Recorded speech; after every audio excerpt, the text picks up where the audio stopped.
escritores que escrevem livros e depois há escritores que têm uma voz tão específica que ao fim de algumas páginas sentimos que estamos a ouvir alguém e não apenas a ler.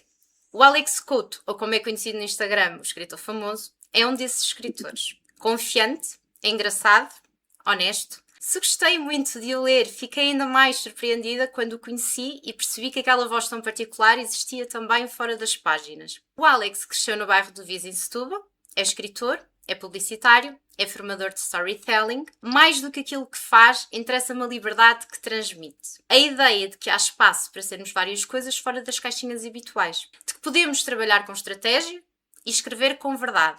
E que podemos escrever, levar a banhada e continuar a usar lencinhos elegantes. Tu, na minha cabeça, és uma espécie de Chico da Tina da literatura portuguesa. Maravilha de analogia.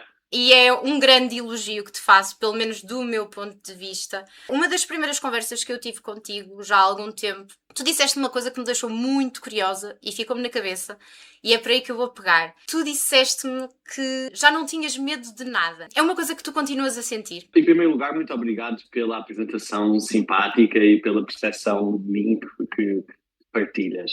É agradável ouvir isso, sobretudo a parte da originalidade, que é uma coisa que para mim tem uma grande importância. Não, o Alexandre Corajoso ficou em Lisboa e a minha nova vida implica ser um pouquinho mais temerário. Estou numa fase de aproximação espiritual. Eu fui muito, muito católico e depois chateei muito com a Igreja Católica. E apesar de continuar chateado com a Igreja Católica, estar mais presente assim de todo um lado espiritual da vida faz-me sentir pequenino. Eu sou um rapaz alto, tenho 1,85 m, mas faz-me sentir assim mais pequeno, e os planos megalómanos que tenho agora também me fazem sentir mais pequeno. Sou muito corajoso a escrever. Escrever não tenho medo de nada. É um efeito muito, muito divertido e empoderador que a literatura me traz. Acho que não é só a escrita. Agora que disse literatura, apercebi-me disso. A leitura faz-me sentir mais certo e seguro dos passos que quero dar. Ontem estava em call com o meu amigo João Zamit, também escritor e meu colega na Penguin, e ele estava a dizer-me qualquer coisa sobre como nós agora vivemos uma grande vertigem enquanto autores publicados, que lançamos livros assim numa grande editora. Eu estava a dizer que o único antídoto para a vertigem é mesmo continuar a ler e a escrever. A ler livros melhores do que os meus, sinto que vislumbro um bocadinho melhor o que é que eu gostava de fazer ou como é que eu posso fazer. A ler livros piores do que os meus, que são menos, eu ganho muitas certezas de para onde é que quero ir e como é que quero ir. Eu tinha um tweet sobre isso, que era: quando eu estou a escrever, Deus é do meu tamanho, Deus é muito pequeno, cabe dentro do ecrã do MacBook. Estou agora numa fase de vida muito mais ousada, digamos assim, a acreditar que posso fazer coisas na literatura em Portugal e no Brasil. Fico mais ciente do meu próprio tamanho, que é pequeno, e fico mais ciente da minha falta de poder institucional, porque isto é uma indústria de contactos e é uma indústria de metediços e de narigudos. Eu até sou narigudo, mas metediço não sou muito, e fico um bocadinho menos corajoso fora da página. Mas sem dúvida que a escrever eu não pressupunha a fazer estes romances se não tivesse muito confiançudo. Eu sinto que és uma pessoa um bocadinho diferente, por isso é que também te destacas. Tenho muita curiosidade para saber se tu já eras um miúdo diferente dos outros. Eu sentia-me assim, tipo uma grande ave rara, nomeadamente no contexto em que eu cresci, um bairro de classe trabalhadora em Setúbal. Há uma frase que uma vez me disseram lá no bairro do Viz que capta bem este feeling, que é: onde é que deixaste a nave? Que era uma espécie de insulto. E eu, nessa altura, fiquei tipo: mano, onde é que eu deixei a nave? Eu sou de uma família que o meu avô emigrou para a Alemanha depois de ter sido preso de guerra na Índia, e a minha mãe cresceu entre a Alemanha e Portugal, e depois, por se ter apaixonado pelo meu pai Zé Couto, vai parar a Setúbal, e depois a minha avó acaba por ir também, e o meu avô depois acaba por ficar pertinho também. Eu tive o melhor que eles queriam para mim, que é que eu fosse um leitor e que eu utilizasse a leitura como escapismo em contexto com aquele bairro. Então, uma grande dualidade entre um bairro mais hands-on, bora fazer merda, bora jogar à bola e faltar às aulas, e a minha educação, o meu avô fez a 4ª classe. mas lia Dostoiévski e o grande hobby dele era sentar-se na mesa da cozinha a traduzir A Guerra e Paz, do Tolstói, de alemão para português. Isso deixa-me com dois planos diferentes em simultâneo. Eu lembro-me de um insulto de um vizinho em que ele me disse: o João Paulo é mais homem que tu, porque tu gostas de ter boas notas na escola e ficar em casa a ler livros do Harry Potter. E na altura, eu agora estou a fazer um artigo sobre umas páginas de funk que promovem a literatura. Eu sentia muita falta de representação. No contexto de bairro, não me via muito a mim. Isso deixou-me numa posição de meio que queria, se calhar, sentia que devia rejeitar mais, mas efetivamente ler o Triângulo J era muito fixe. E depois eu descobri os arrepios e com os arrepios, pronto, perdi-me completamente, que eu efetivamente comecei a amar a ler muito cedo com os arrepios. Eram as minhas duas coleções favoritas, por acaso, quando era miúda. Adoro, então Era viciada ali tudo em também. conjunto. Li uma aventura de birra, não gostava, queria mais arrepios e mais triângulos J. Li os 5 e os 7 e acho que não gostei de nenhum. Porque os Triângulos J, pelo menos a ideia na altura que eu guardo, para além das histórias serem realmente muito fixe, eram personagens mais reais, diziam asneiras, eram mais imperfeitas, não eram tão acriançadas. Sim, uma aventura eles eram, perdoa uma expressão, mas muito sonsos. Sim, sim, sim. É assim, também escrito por professoras, por isso. Sim, eles eram mais tipo guias de comportamento do que propriamente personagens. O que faz todo o sentido com essa referência que estás a dizer, mais educativa. O que me tramou muito a vida a mim foi que quando eu saio do ambiente lá do bairro do Viz em Setúbal, eu não estava a reler o meu livro A Ponta de um Corno, que é um livro que eu publiquei independente e que eu continuo a achar que é assim a melhor coisinha que já escrevi. Eu, na Ponta de um Corno, descobri que o narrador estava desejoso de sair do bairro. E isso é uma coisa que eu agarrei muito na minha vida real. Tipo, eu estava farto daquele ambiente, tipo, mas temos que fumar ganza todos os dias, mas temos mesmo que roubar cobre de edifícios, roubar uma bicicleta. Eu só queria ir de bicicleta para a escola. Era um bocado chato. E eu, quando saí de lá do bairro, eu lembro-me de chegar aos novos ambientes em Lisboa que comecei a inserir-me, quer seja primeiro a universidade, depois uma data de métiers literários, onde não me identifiquei, também não pertenci, mas que decidi experimentar porque acreditava que poderia ser ali o meu caminho. Essa dualidade e essa sensação de que não pertencia lá mantinha-se. E isso foi o que me levou para a psicoterapia e foi por isso que fiz assim um longo trabalho. A sensação de, se eu não gostava de ser daquele bairro, porque é que agora eu sou daquele bairro na FCSH? Porque é que agora sou uma pessoa do bairro do Viso na J. Walter Thompson? Tipo, a realidade da dualidade esteve sempre muito presente. Por isso, eu acho que consigo concordar com isso que estavas a dizer. Eu já me sentia diferente em pequeno. A adolescência e a juventude continuou a permanência dessa sensação e só com a idade adulta é que eu aprendi mais ou menos a gerir, fingir que estava integrado. E depois eu acho que aí ganhei efetivamente uma ferramenta muito boa, que foi o absurdo. O Camus fala muito no absurdo, que o mundo é só absurdo. O absurdo que eu encontrava fora do bairro do Viso era motivador para escrever. Os periquitos baseiam-se muito na quantidade de coisas estranhas que eu senti, tipo, mano, isto no bairro do Viso resolvia-se com uma chapada ou com um par de berros e estava tratado. Essa estratégia não funciona em todo o lado. Ao mesmo tempo, quando eu volto ao bairro do Viso agora, e eu volto mais do que gostaria, porque mal ou bem eu tenho uma família e tenho amigos que são daqueles que tipo, foram a Lisboa 2 vezes na vida, porque Lisboa é bom, é para morrer atropelado e nem com um grande amigo lá vão a Lisboa. Eu sinto que continuo a ser uma criatura com um pé dentro e um pé fora, tal como já era com os livros. Agora sou, sei lá, por causa da carreira em publicidade, e agora sou um escritor publicado. Sim, sem dúvida que essa estranheza vem de pequeno. Eu sei que tu estiveste a estudar, não tenho a certeza se foi comunicação ou marketing, qualquer coisa do género, e depois desististe, mas antes tal e qual, disso... eu estudei 1 ano só. Mas antes disso, a tua primeira opção foi ciência política, certo? Mas o maior fail de toda a minha vida. Eu tenho muita curiosidade como é que um miúdo, lá está que tu dizes que é diferente, a primeira opção que ele escolhe é ciência política. Não é assim tão estranho. Eras um idealista, achavas genuinamente que ias mudar as coisas? Sim, eu nessa altura estava apaixonado por ação social. Eu fazia bastante voluntariado à época. Eu dava catequese na Igreja da Anunciada tinha um papel efetivamente com os miúdos, mais do que achar que ia ser político, eu achava que ia ficar equipado de ferramentas para trabalhar numa ONG, para trabalhar numa IPSS. associação. A minha mãe trabalha numa IPSS, por isso eu cresci muito dentro de uma IPSS, a ir visitar os velhotes, a ir buscar a minha mãe, e não só, tipo, algumas atividades, tipo, visitas abertas ao lar. Eu tinha o cuidado de ser tipo uma espécie de animador sociocultural muito informal. Era o que eu ia E para dizer, esse tu és tão bom lado, comunicador que tenho a certeza absoluta que funcionava muito bem. foi uma questão financeira. Eu adorava ter ido para uma coisa assim mais fazer o bem, só que depois descobri também que a minha vingança perante o bairro do Viso era querer conquistar algum bem-estar. Foi sobretudo uma ideia de eu quero tentar ajudar os outros.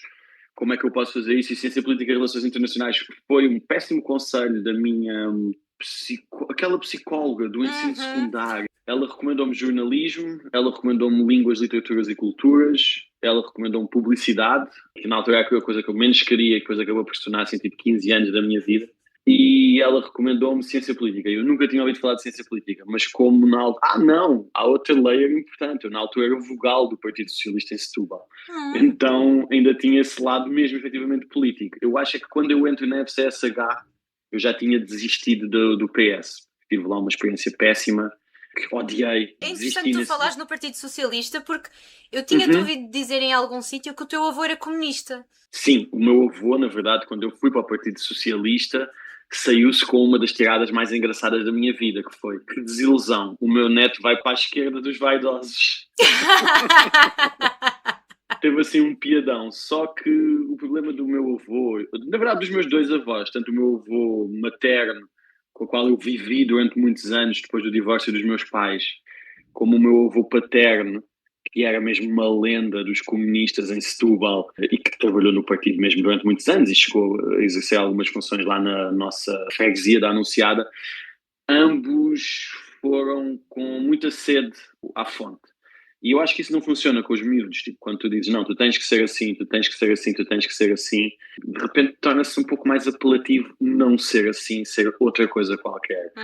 E no caso deles, o meu avô Couto deu-me Capital para Jovens quando eu tinha pai 14 anos e eu li, adorei a versão jovem do Capital, mas quando ele me deu o Manifesto Comunista para Jovens, eu disse logo que não ia ser para mim. Queria um BMW verde e queria ter um relógio Tissot e que aquilo não ia dar comigo, que eu não queria ter o carro igual ao dos meus vizinhos porque eu ia estudar mais e ter um trabalho melhor.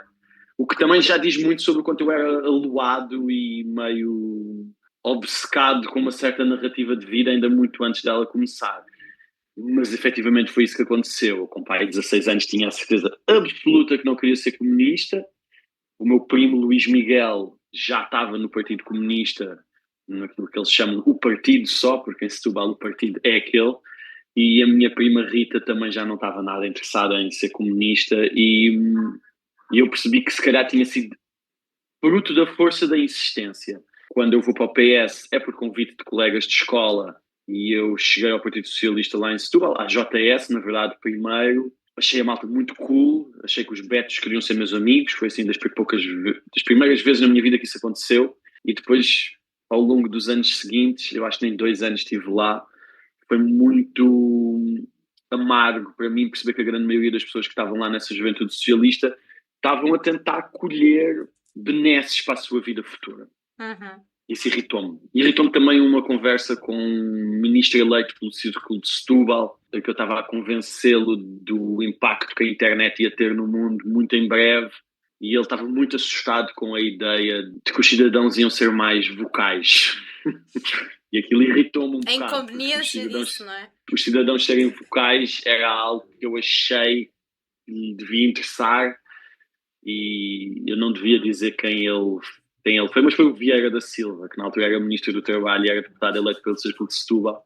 E estas duas coisas em simultâneo, a malta querer ir para o NECPRI, querer ir para a Federação Académica de Lisboa e na verdade estava na Juventude Socialista, para um dia chegar a uma consultora, me irritou muito, muito, muito. Porque eu no meu conto da ponta de um corno sobre essa experiência, eu chamei-lhes de juventude surrealista, um termo que ainda hoje é muito utilizado lá em Setúbal, sobretudo pela malta do Partido Comunista. Já percebi que o teu avô claramente teve, e provavelmente a tua mãe também, tiveram uma influência muito grande a fazerem de ti um leitor, num ambiente que Gigantes.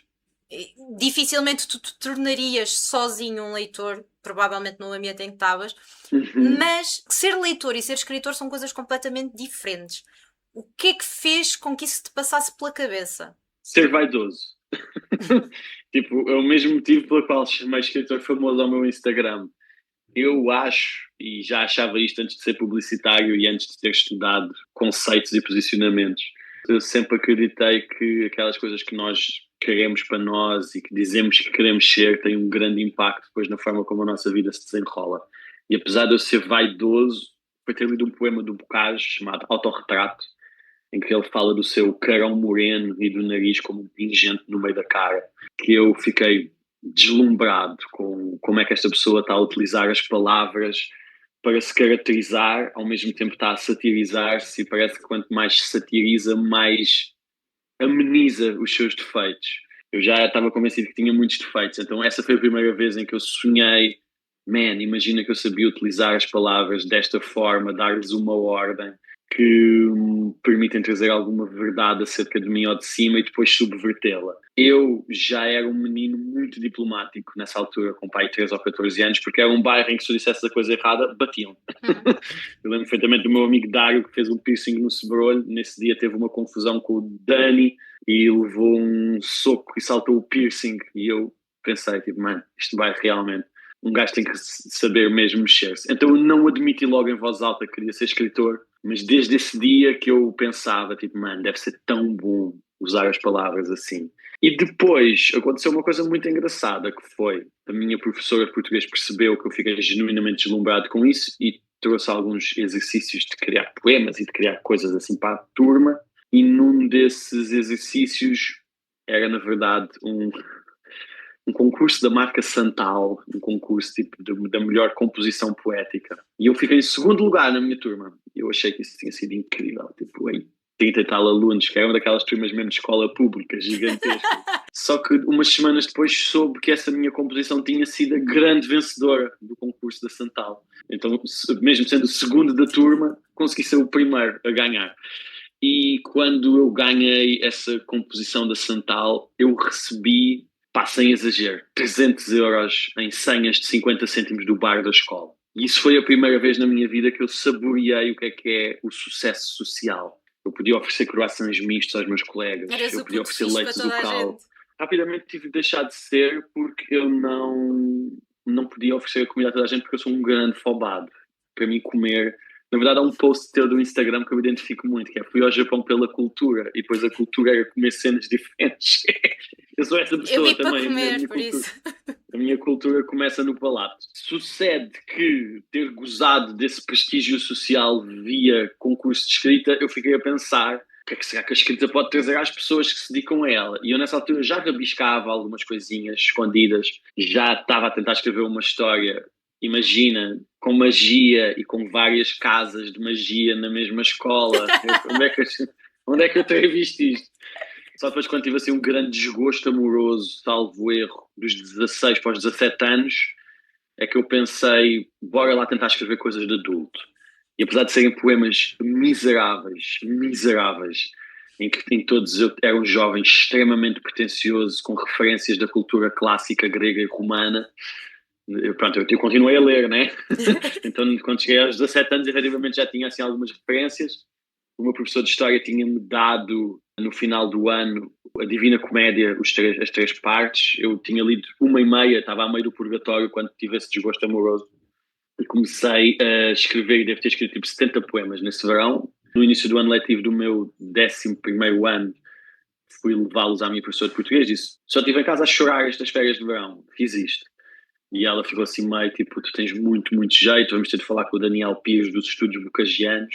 E depois eles dedicaram-me 2 vezes a página central do jornal do Setubalense à minha poesia. O que, na altura, foi traumático, porque no dia em que saiu eu li impresso e eu percebi que era horrível, que eu não tinha mesmo jeito nenhum ainda, porque eu tinha a sensação que se praticasse mais ia conseguir fazer qualquer coisa melhor. Eu aí senti, tipo, eu tenho muita vergonha disto que escrevi. E essa sensação é muito importante, eu acho. Tipo, achar que se escreveu algo genial tende a ser muito problemático para as ambições do autor.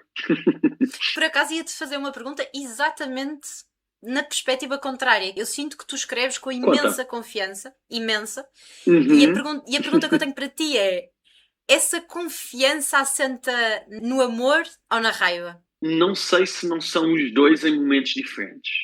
Eu há momentos em que eu me deslumbro com o ato e com o processo, com rabiscar personagens, depois imaginá-las em situações e depois escrever efetivamente uma cena com essas personagens que conheço. Há situações em que eu vou escrever de revolta para com o mundo e curiosamente, eu acho que é isso que me torna melhor escritor, uma certa sensibilidade do que está à minha volta, muita gente não quer ver. A minha escrita está muito, muito associada a uma certa realidade desculpa a redundância, de vida real. Pessoas que trabalham, chegam tarde a casa, mães divorciadas que ainda têm que discutir com os maridos, avós alcoólicos, vizinhos criminosos, todas estas coisas viviam muito na minha vida e eu só, tipo, com 25, 26 anos a ler coisas dos latino-americanos é que percebi que eles conseguiam colocar com muita naturalidade estas facetas do mundo na literatura deles. Eu estava só chateado. E esse narrador da Ponta de um Corno capta bem essa sensação e eu acho que o meu livro Os Periquitos Somos Nós irritou muita gente por ser um bocadinho mais satírico e não tão profundo acerca dessa dor como Sinais de Fumo foi, que é um livro muito cómico, mas claramente muito triste pelo destino dos seus próprios personagens. É muito bom ter aqueles dias, e a minha carreira literária faz-se de dias como estes, tipo sábados e domingos que eu passei inteiros a escrever para compensar o facto de ter um trabalho, mas até o amor de poder pegar no meu tempo livre e dedicá-lo à literatura vem sempre com um bocadinho de raiva de imagina se eu tivesse uma quinta-feira para fazer isto. Imagina se eu não tivesse de estar a pagar a renda de casa, porque desde que eu saí de casa, quer dizer, na verdade, eu ia dizer, nunca tive sem ninguém pagar a renda. Não. Houve uma vez que arranjei um trabalho de publicidade para a minha ex-mulher, que era tão bem pago que ela pagou-me uma renda. Houve uma vez que a minha mãe ficou tão assustada com a quantidade de despesas que a minha vida atual compunha, que me ofereceu um mês de férias e pagou-me ela a renda para eu não poder preocupar com isso.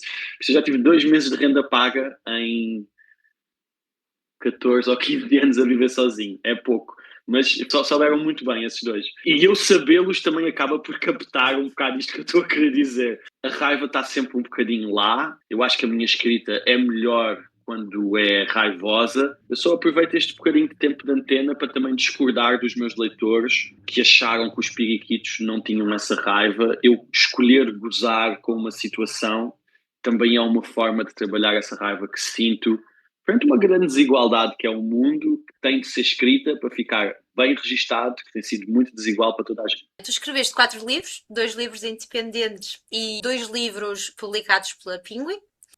Foi o mesmo Alex que escreveu os 4 livros ou foram 4 Alexes completamente diferentes? Eu acho que são os dois.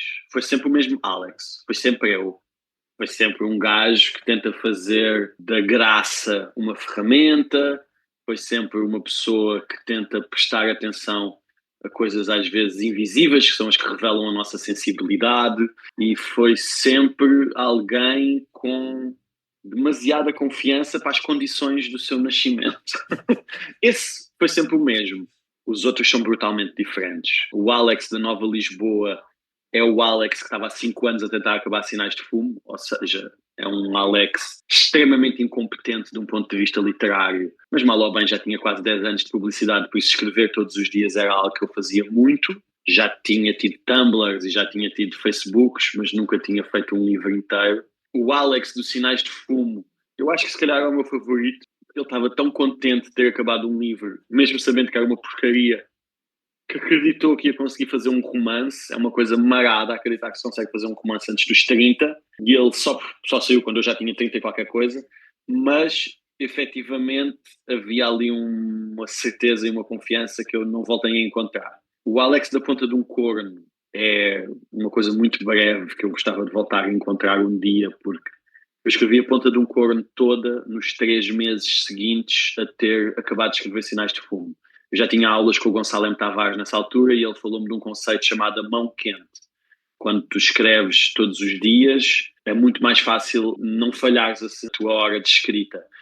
E eu tinha acabado de escrever um romance, o romance era sensivelmente 30% maior do que a versão que veio à luz com a Penguin, ou seja, eu acreditava mesmo que conseguia escrever um livro grande e pensei, se calhar agora vou escrever aquilo que eu amo, que são contos, e essa sensação de estar a escrever tipo locked in todos os dias, contos, que eu amo contos, amo ler contos, gosto muito do formato conto.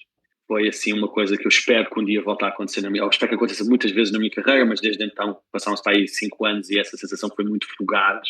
E o Spirikit já é de um gajo que tem um contrato como editora, um gajo que a Penguin tem shotgun nos meus livros. Se eu escrever um livro que eu gosto muito e quero publicar com outra editora, eu estou blindado por um contrato editorial. E eu percebo perfeitamente a Penguin fazer isso. Lançar um novo autor é muito caro. Eu, felizmente, os meus resultados de vendas até estão bem mais simpáticos do que eu achei que fossem ser. Mas eu já tinha um contrato, então eu já achava que sabia fazer um livro do início ao fim e acabou por ser depois uma mágoa enorme, porque estava constantemente a encontrar becos sem saída no meu romance. Tipo, tu sabes fazer um livro, mas não sabes fazer o livro que queres fazer. E quando eu acabei os Piriquitos, eu pensei, tipo, há uma grande maturidade em ter escrito esta obra, porque eles disseram que queremos um novo livro teu e eu entreguei-lhes um novo livro. Agora, o livro que eu estou a escrever a seguir já é outra pessoa, já é um Alex com um pé no Portugal e outro no Brasil. Eu acredito que a obra acompanha a biografia, mesmo quando às vezes não é da forma mais direta que possa parecer. Tu escreves muito sobre classe, provavelmente estás farto de falar sobre isso, mas aquilo que eu sinto principalmente é que, como tu escreves de uma forma com tanto humor, tão satírica, tão exagerada, isso cria uma distância emocional do leitor. Sentes que isso de alguma forma te protege para poderes trabalhar alguns temas sem que te doa? Eu acho que não é a mim. Não acho que não sou eu o problema. Eu acho que a graça é assim um grande equalizador e permite-me escrever um livro sobre chungas que betos acham graça também. Eu acho que a literatura não tem o dever, nada tem o dever de nada, mas a literatura tem a hipótese de ser uma ponte entre pessoas muito diferentes. Para mim, o divisor por zero que torna tudo igual é a graça.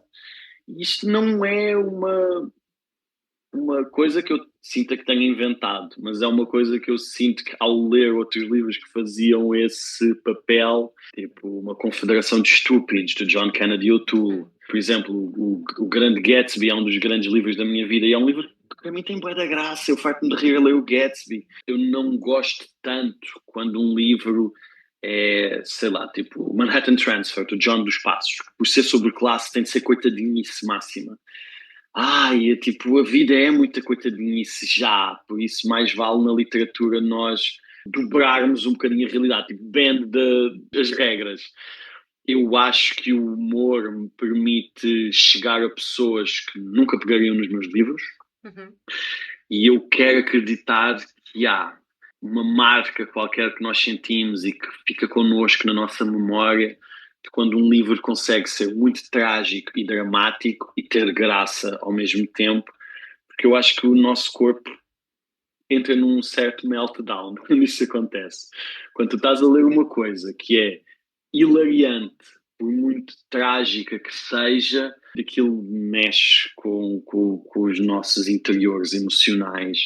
E eu sinto que fiz dessa uma estratégia na literatura porque foi uma estratégia que deu muito certo na minha vida real, que é, eu sou um gajo wannabe intelectual desde que me lembro, ao mesmo tempo eu consigo fazer as pessoas rir em contextos, quer seja profissionais, quer seja pessoais, e foi só uma continuidade natural. Mas eu tenho que fazer um name dropping aqui muito rápido. Há um autor, dramaturgo português chamado Tiago Rodrigues, que também fez muito por esta minha percepção. Eu não era um grande fã de teatro. Na verdade, eu sou um grande fã de teatro por causa do Tiago Rodrigues. Foi assim o primeiro autor, o primeiro dramaturgo que eu fui ver peças dele por recomendação da minha querida ex-mulher. Ela estava-me sempre a dizer, tipo, tu quando fores ver uma peça deste homem, tu vais descobrir um dos teus autores favoritos. Só não é um livro.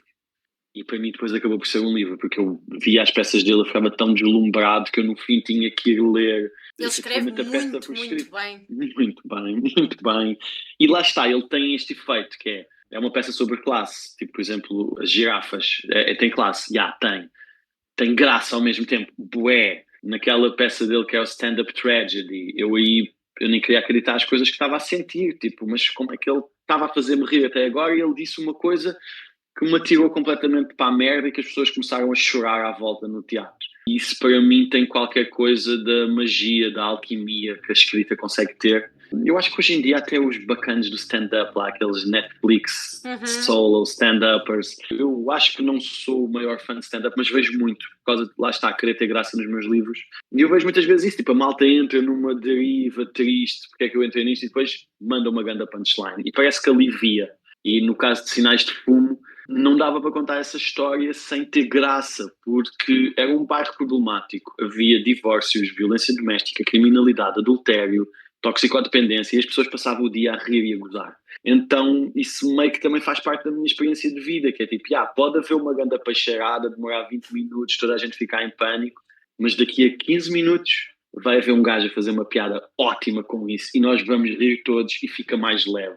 Então é quase um serviço que presto à vida real na minha literatura e é uma estratégia de ponte para conseguir chegar a pessoas que se calhar se fosse só uma choradeira das pedras da calçada não iam pegar com tanta facilidade nas minhas obras. E honestamente eu acho que conseguir ser engraçado e dar respostas engraçadas rapidamente é um grande, grande sinal de inteligência. E eu conheço muita gente que, pela graça, cativa muito mais do que, sei lá, por narrativas intelectuais ou por name dropping, que infelizmente tende a acontecer muito na literatura. O sentido do humor e o timing cómico, isso não dá para fingir. Tu tens um novo projeto literário, Birdwatch, uma espécie de namoro entre Portugal e o Brasil. O que é que os portugueses têm que aprender com os brasileiros? E o que é que os brasileiros têm que aprender com os portugueses? Como estou aqui agora no Rio de Janeiro, a coisa que eu acho que os portugueses têm que aprender com os brasileiros é que a boa cultura não tem que viver só numa esfera highbrow, alta sobrancelha. Eu fui à Praia do Flamengo, que é uma praia mais familiar e não tão turística, carioca, cheia de gringos. E a quantidade de pessoas que eu via a ler na praia chocou-me. Tipo, a realidade é que eu achava que o mercado brasileiro era maior porque eram mais pessoas, quando na verdade o mercado brasileiro é maior porque são mais pessoas e mesmo sendo mais pessoas, a penetração da literatura na sociedade é maior. Isso foi chocante para mim. Chocante porque joga também com os meus estereótipos, com os meus preconceitos, com as minhas percepções enquanto europeuzinho cultural, a perceber-me que as pessoas estão a ler, tipo, e nem tem de ser os livros mais intelectuais, mas tipo, havia muita gente a ler Carla Madeira e muita gente a ler Itamar Vieira Júnior na praia. E olhar para a senhora que está com os 4 filhos a jogarem à bola e ela está a ler o Itamar e se calhar a filha mais velha já está a ler uma coisa hipster. Eu acho que a filha estava a ler uma Miranda July, aquele livro de 4 em 4 patas, eu não sei como é que é. Eu li esse livro em português de Portugal, de é de 4. Isso. O livro foi um fenómeno aqui no Brasil, então faz sentido também que a filha tivesse a lê-lo. Mas isso, eu acho que os portugueses podiam aprender com o Brasil. A literatura não tem que viver numa esfera de intelectualismo. Pode viver numa esfera de entretenimento. Até porque eu acho que aqueles grandes livros que captam uma ponte entre o que é um grande livro e um livro que entretém, e eu acho que nós somos uns privilegiados do pior, porque o livro que para mim faz melhor isso de ser alta literatura e entretenimento ao mesmo tempo é o Ensaio sobre a Cegueira, do José Saramago, o livro perfeito, na minha opinião. Nós até temos livros desse género, é fascinante ver isso, por isso eu acho que isso os brasileiros podiam aprender com os portugueses. O que nós portugueses temos para ensinar ao mundo é um certo peso da vida, eu acho. Eu acho que ser português equipa-me de nostalgia, melancolia, saudade, profunda saudade de coisas que eu nem sei muito bem o que é que são. Uma certa tristeza, se calhar. Uma certa tristeza que dá muita profundidade ao dia-a-dia e é uma autoestrada para com outros tempos que nos ajuda a manter coisas vivas, que nos ajuda a lembrar pessoas. Eu acho que nisso Portugal podia dar a masterclass da sensibilidade a muitos outros países porque nós somos, para o melhor e para o pior, profundos. Eu acho que isso é difícil ensinar e eu acho que isso vem com séculos e séculos de história. Nós somos um país muito velho, um país com mitos profundos. Tipo, eu estava a contar a história do Pedro e Inês à minha namorada e eu estava a pensar, tipo, mano, como é que nós temos uma história que vai até 4 séculos atrás e que, tipo, pessoas como eu e tu a ouviram sucessivamente ao longo de gerações até deixar de ser uma história e tornar-se assim um mito fundador nacional. Por isso eu acho que dizia que sim, para o Brasil. Eu acho que só mesmo esse olhar profundo para o passado, até porque eu acho que isso podia ajudar a lidar melhor com a história conturbada que este país tem e na qual nós temos uma grande mãozinha, mas que se continuarmos a olhar para o passado como uma coisa estática e não como uma coisa que estica até agora, vai ser mais difícil de ultrapassá-lo. E eu não quero dar conselhos a ninguém, porque acho que é um povo inteiro de milhões de pessoas que não precisa dos meus conselhos, mas tipo, continuar a acusar Portugal do roubo do ouro, pá, não vai resolver os problemas atuais da sociedade brasileira. É triste também, porque na Sim. verdade muitos problemas nascem aí. Verdade. Tu já disseste que nós somos cada vez mais digitais do que portugueses. Achas que corremos Eu o digo risco? isso. Achas que corremos o risco de começar a soar todos um bocadinho iguais, no sentido de parece que está a ser tudo um bocado performativo, parece que estamos todos a caminhar para aí, ou achas que não? Eu acho que isso já está a acontecer. Eu vejo uma nova geração de Lisboetas cool. Eu achava que o meu tempo enquanto Lisboeta cool já tinha passado, mas depois, pelos vistos, por causa, eu acho que até foi por causa do meu Twitter, que eu cheguei a uma geração de pessoas mais nova. E eu, por acaso, ando cheio de saudades do Twitter, ando cheio de vontade de voltar, e só mesmo o fascismo é que me impede de ir para lá fazer tweets. Mas eu vi coisas assustadoras. Eu fui a uma festa chamada One House Only. Umas amigas minhas iam ser DJs lá, a Sherry Knott, e elas convidaram. Tenho um amigo que trabalha a criatividade de uma grande label mainstream, que é a Bridgetown, que tem o Plutónio, o Pedro Teixeira da Mota. E eu fui a uma festa deles, e eu acho que era a pessoa mais overdressed daquela festa, tipo os jovens a usarem argolas e cabelos pintados com cores e sobrancelhas rapadas. E eu estava tipo de blazer e botinhas, tipo o gato das botas, mas pronto. Estava assim muito traumático para mim, como podes notar por esta discrepância estética em relação ao ambiente em que estava, mas o que foi mesmo fascinante foi ouvir a quantidade de expressões repetidas. Tu vieste aqui foi farmar aura, period, de Lulu, brain rot, e eu acho que isso é mais do que só dizer as mesmas palavras. Eu acho que quando nós utilizamos essas bengalas de expressões, nós replicamos processos mentais semelhantes e afastamos um bocadinho a possibilidade de uma especificidade. A linguagem existe em toda a sua complexidade e infinita extensão também para nos permitir descrever o quanto o mundo tem case studies próprios. Não é case studies que eu queria dizer, especificidades próprias. Quando eu passo a tratar tudo como brain rot, eu não consigo distinguir a pessoa que é viciada em ver miúdas giras na internet da pessoa que só quer fazer um meme starter pack que capte o que é viver em arroz hoje em dia. E eu acho que nós precisamos das palavras para isso. Eu preciso de falar do mini preço da General Roçadas para conseguir especificar aquele lugar exato. E se eu disser só, não, ele está de lulo, eu não consigo dizer ele está de lulo porque ficou viciado no sucesso da sua página de Twitter, de ele está de lulo porque ele utiliza as redes sociais como um sítio para fugir das responsabilidades da vida real. Diagnósticos diferentes mereceriam vocábulos diferentes, processos linguísticos e literários e vocabulários diferentes. Então, eu acho que nesse aspecto, sim, o discurso digital e, nomeadamente, uma certa coolness por dizer as coisas que os outros já dizem, afastam-nos de diagnósticos mais profundos acerca do que estamos a viver. E eu acho que estou a ser um grande velho do Restelo com este discurso, mas, tipo, às vezes recebo briefings, tens de escrever um texto para Gen Z. E eu escrevo um texto para Gen Z e dizem, não, tens de escrever um texto para Gen Z, tens que dizer aura, muitas vezes. Eu acho que a Gen Z também merece existir dentro de uma matriz de palavras original e não só numa reprodução do que está trending no estrangeiro. Mas sim, eu acho que sem dúvida que as referências verbais e depois, claro, também todas as referências estéticas, a malta segue as mesmas páginas de memes, a malta vê as mesmas coisas todos os dias. Eu acho que isso acaba por homogeneizar muito e começa a acreditar que ser de locais hiper específicos, como foi o meu caso com o bairro do Viso, e como é, sei lá, tipo o caso do Chico da Tina, que ele conta um imaginário do Minho, com um relicário com pelo do peito.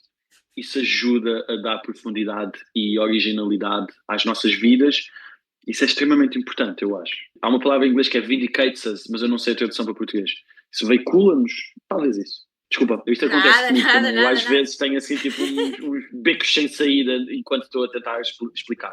Tenho 3 perguntas que gostaria que tu me respondesse assim com a primeira coisa que te vem à cabeça. O que é que gostavas de ter aprendido mais cedo? Não ter vergonha das coisas que eu gosto. Nomeadamente advérbios.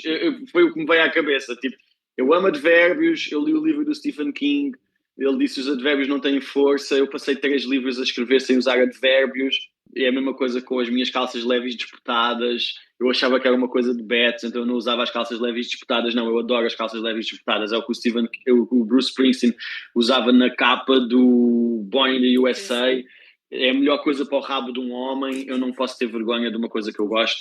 Por isso, sim, o que eu gostava de ter aprendido mais cedo era a ser mais assertivo acerca dos meus gostos, mesmo que não sejam os mais louváveis. Populares. Isso, ou populares. Neste caso até são populares, mas como é popular de uma tribo urbana de onde eu queria fugir, tribo urbana é outra coisa que eu gostava de ter aprendido mais cedo. O que é uma tribo urbana? Olha, qual é que foi a pessoa mais inspiradora que tu já conheceste? Tem que ser alguém que eu conheço na vida real ou pode ser alguém tipo Até pode ser uma personagem. Jesus Cristo, sem dúvida. Eu vejo um bocadinho como o Bob Marley, por isso diria aos dois, Jesus Cristo ou Bob Marley. Pessoas que se mantêm no seu próprio caminho, por muito que irritem os outros, façam das suas virtudes algo da qual não pedem desculpa. Pronto, eu estou numa fase assim de grande paixão pela figura de Jesus. Eu não sou o melhor cristão, mas sou sem dúvida alguém muito fascinado pelo gajo que chegou ao templo e partiu aquela merda toda porque não era assim que podia ser. Esse Jesus mais revoltado e aquele Bob Marley que diz como é que eu vou conseguir reparar na tua individualidade se estás vestido na mesma poluição que os outros estão. Mano, isso é muito, muito forte para mim. Wow, dressed in the same pollution, mano. Caraca, que vocábulo poético para dropar ali na Midnight Ravers. Por isso, esses dois. Agora, as pessoas tendem a ficar muito chateadas comigo quando eu digo que Jesus e Bob Marley são a mesma pessoa, por isso fica só aqui entre nós. Aliás, diz a quem quiseres, estás na boa. Estás na boa, que se lixe. Olha, e finalmente, um livro que te inspira. Não consigo responder a isso. Teria que dizer 150 livros. Talvez eu diga um que pouca gente conhece para mais créditos hipsters. El Lano en Llamas, do Juan Rulfo, que eu tive de ler em espanhol porque acho que não existe tradução para português. Mas qualquer coisa como A Planície em Fogo. Eu acho que os meus contos da Ponta de um Corno foram muito diferentes por causa dessa leitura dos escritores latino-americanos, em que eu, lá está, eu acho que ainda falámos disto no início da conversa, em que eu me apercebi que há coisas que tu podes tratar como literatura, mesmo que à partida se pareçam mais de telenovela. Essa Planície em Chamas tem uma cena em que eles veem a vaca, que é o grande ganha-pão da família, a ser levada pelo rio, e o pai olha e pensa, pronto, agora a minha filha vai ter de se prostituir. E quando eu li aquilo, caiu-me tudo, porque eu achei que era só tipo o dramatismo do pai, e não, era mesmo um perigo real na história. Por isso eu diria esse, El Lano en Llama, do Juan Rulfo. Eu também estou na Latinoamérica, isso agora estou mais... Sou latino. E agora, para concluir, eu queria-te fazer um desafio. Eu acho que tu és menino para alinhar. É uma espécie de exercício esotérico e filosófico, portanto, tu dizes que agora estás numa vibe assim mais espiritual, por isso eu acho que tu vais gostar. E esotérica também, que eu, infelizmente, o lado espiritual também puxa ao lado esotérico no meu caso. Olha, então, vou-te pedir inicialmente para fechares os olhos. Certo, done. Okay. Imagina que não tens nacionalidade, não tens género, não tens profissão, não conheces a tua família, nem os teus amigos, não sabes exatamente quais é que são os teus hobbies. Diz-me a primeira palavra que te vem à cabeça para te definir. Alforreca. Sério, o que tu me fizeste sentir foi uma grande liberdade que eu confundi com flutuar e talvez por isso tenha-me levado para uma espécie de anémonas ou alforrecas que existiam no Rio Sado quando eu atravessava o, do barco de Setúbal para Troia. E eu pensava sempre, elas estão aqui, mas elas podiam estar nas Maldivas, elas não sabem onde é que estão. E essa sensação era estranhamente sedutora. É uma espécie de leveza também, não? Sem dúvida, a leveza capta bem, bem o feeling. Uma espécie de. Eu uso muito a expressão flow, porque entre pares das drogas, eu não sou uma pessoa muito das drogas, mas também já tive a minha cota parte de experiências. Com os meus amigos tomavam um bocadinho de LSD todos os dias, mas muito pouco, para atingirem uma coisa que chamavam um estado de flow. Isso também se faz com cogumelos, que é tipo, tu mandas uma dose muito pequena, mas o teu corpo sente que não está normal. E essa sensação de flow permite-te trabalhar com maior leveza, ser mais bem disposto durante o dia. E eu, honestamente, eu nunca fiz isso porque eu tenho a sensação que me ia ficar viciado nesse estado. Mas eu sinto o estado de flow às vezes. Eu às vezes é sábado e eu vou só escrever neste dia. Então eu posso tomar um pequeno almoço bom e um sumo de laranja e escrever. E é uma sensação de leveza tão boa. Por isso, tu captaste isso. A ideia de que eu não tenho que estar presa à ideia de que sou português, que é uma coisa que se calhar é a coisa que mais pesa na minha vida. Sou português. Automaticamente pesa toneladas. O seres A homem sensação também de... acredito que pese Era o muito. que eu ia dizer agora, era o que eu ia dizer agora. Eu fui vítima de bullying a minha vida toda porque as pessoas achavam que eu era homossexual. Tanto que eu, a dada altura do campeonato, eu pensei, mano, se calhar eu sou mesmo homossexual e pronto, só ainda não encontrei o homem certo para me dar tesão, mas eu se calhar sou mesmo gay e pronto, o que é que sabe fazer? Gosto de livros, sou gay. Perceber anos mais tarde que eu nem sou assim tão homem na performance que faço da sexualidade, eu sou extremamente demissexual, eu procuro uma mulher que goste de mim pelo que eu sou. Então, esse peso de performar, eu ainda há pouco te disse isso, o João Paulo é mais homem que tu porque tu gostas de ler. Essa cena de ter de performar um género, eu acho que não é por acaso que eu muito rapidamente arranjei muitas amigas raparigas no ensino secundário. Já me comecei a dar muito melhor com raparigas do que com rapazes. Mesmo que às vezes algumas componentes da feminilidade eu não pudesse performar. Eu, quando li a Judith Butler pela primeira vez e ela diz o género é algo que se performa, eu fiquei tipo, mano, claramente, eu andei a fingir que gostava de jogar à bola e que gostava de gritar no balneário e bater com a toalha nos outros rapazes para eles acharem que eu era um deles, estás a ver? Quando na verdade eu preferia mesmo ter ficado em casa a ler. Mas esta leveza que me fizeste sentir é captada mesmo por essa palavra, alforreca. Eu gostava de ter dito a palavra anémona, porque acho mais bonita Ai, e tão porque há uma bonita. música de uma banda chamada Brian Jonestown Massacre, que se chama Anemone e que é a primeira música da minha playlist de banda sonora da vida. Há músicas que eu gosto de ouvir e pensar, uau, eu sou o protagonista da minha própria vida. E essa música capta esse feeling. Por isso, se tivesse ido um bocadinho mais de tempo, teria dito Anémona, mas Alforreca também captou essa ideia de estar a flutuar sem o peso, sem esses pesos todos. Muito, muito, muito obrigada. Eu é que agradeço. Tu és super generoso, super simpático, para além de obviamente seres uma pessoa super interessante. Eu ficava tipo aqui horas a ouvir-te falar, Obrigado. tipo monólogo, completamente. Desejo-te mesmo de coração que o Birdwatch tenha frutos muito bonitos. Muito obrigado. Tenho a certeza absoluta que, entretanto, hás de continuar no teu caminho literário e ainda vamos ouvir falar muito de ti. E eu cá estarei. Um elogio de volta, eu só dediquei este lote de tempo da minha manhã a ti, porque eu acompanho com muita curiosidade as tuas reflexões acerca de livros e de filmes. Eu vivo num epicentro de pessoas que têm opiniões e quero acreditar que já tenho alguma estaleca a perceber quando é que as pessoas veem as coisas a partir dos próprios olhos e quando é que as pessoas veem as coisas a partir das tendências em que navegamos e acrescento um pouco acerca delas.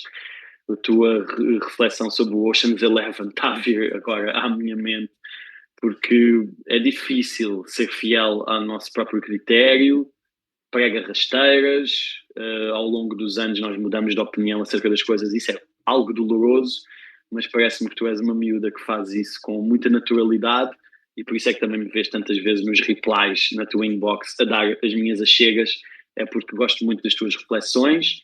Eu acho que dedicar o tempo que uma pessoa tem a ouvir os outros e a conversar com os outros é assim uma grande generosidade e que o mundo, sobretudo este mundo das letras e das artes, precisa mesmo para proliferar. Por isso, eu é que agradeço o teu tempo. Obrigado pela conversa e pelas perguntas sensíveis e muitas delas originais que eu nunca tinha tido de responder.